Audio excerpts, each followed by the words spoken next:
Assalamualaikum warahmatullahi wabarakatuh. Nama saya Siti Nurhaliza dari kelas Ekonomi Islam 6E Universitas Islam Negeri Sumatera Utara.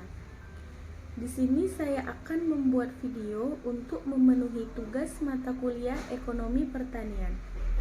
Langsung saja ke materi, yaitu manajemen perbankan. Yang pertama ada manajemen resiko perbankan. Ada 3 resiko yang sering kita temui. Yang pertama, kredit macet, atau lamanya si nasabah membayar cicilannya. Apabila suatu perbankan ingin bertahan lama, semuanya tergantung pada pinjaman. Hidupnya suatu perbankan tergantung dari pinjamannya banyak atau sedikit. Kenapa? Karena setiap pinjaman pasti mendapat keuntungan yang banyak. Yang kedua, ada risiko likuiditas. Pada risiko kredit macet, kendalanya ada pada pihak nasabahnya yang lama membayar cicilannya. Namun, pada risiko likuiditas ini, kendalanya ada pada pihak perbankannya, biasanya seperti bunganya.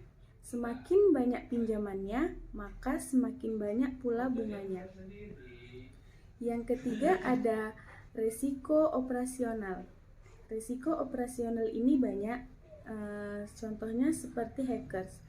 Hackers yaitu dapat mengubah data nasabah tanpa sepengetahuan nasabah atau sepengetahuan pihak perbankan.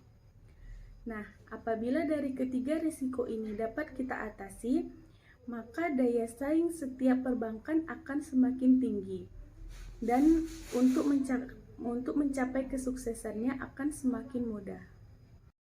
Yang kedua ada manajemen harapan atau cita-cita.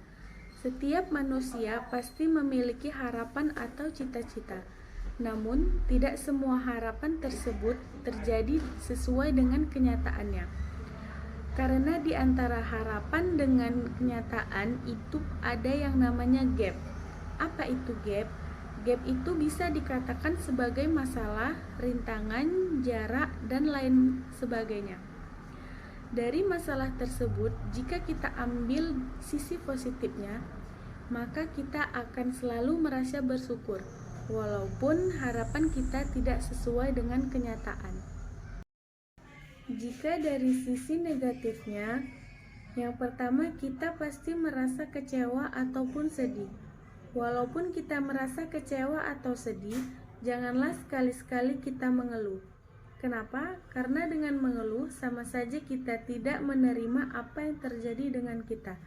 Sama saja artinya kita tidak bersyukur. Yang kedua adalah pembelajaran.